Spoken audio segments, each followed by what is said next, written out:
Assalamu alaykum hörmətli görürmənlər. Mən İbrahim Sıddıq. Bugün huzurunlarda hayat hikmətlərdən durlanılar. Biz mundaq bir insanı sığınıyotimiz.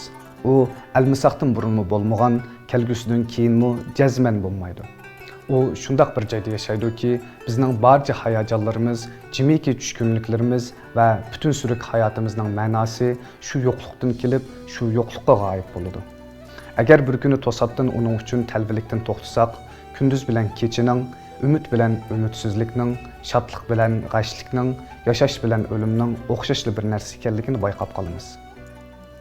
Shundaq, biz davomliq almisaqdan burunmu bo'lmagan, kelgusidan keyinmi jazman bo'lmaydigan o'zimizni sig'inishimiz kerak. Bilaman, hech kimga oson emas. Mayli ayol, mayli er bo'lsin. Hamisha butun vujudidan harg'inlik chiqib tursa-mu, biroq ustidagi bisim va mas'uliyatni cho'rvitalmaydi. Ba'zida bir patman qo'saq ko'pigi bo'lsa-mu, yanıla etalmaydigan chaqlari bo'ladi. Hamma odam yig'laganda birining tasalli berishiga, charchaganda birining yo'lishiga muhtoj. Hamma odam azoblanganda biri ko'ngil bo'lsgan, vaqt uzargan siri biri aslisgan, yiroqqa mang'an siri biri yetilisgan deb orzu qiladi. Ammo reallik bizga shuni aytadiki, turmushda o'zingiz chopsiz, harsangizmi o'zingiz mangsiz.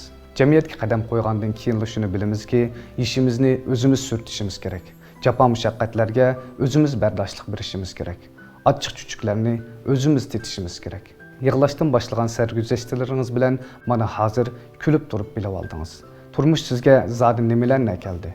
Bu faqat bir sizga ayon. Shuncha muvaffaqiyat qozongan kishiningmi azoblanadigan chig'i bo'ladi. Amaliyotda hamma odam o'xshash. Biz so'ydigan shu kishilarimiz uchun har qancha charchab ketsakmi, yiqilib qilishga qat'iy bo'lmaydi. Chunki ular bizning qadamma-qadam zo'rayishimizga muhtoj.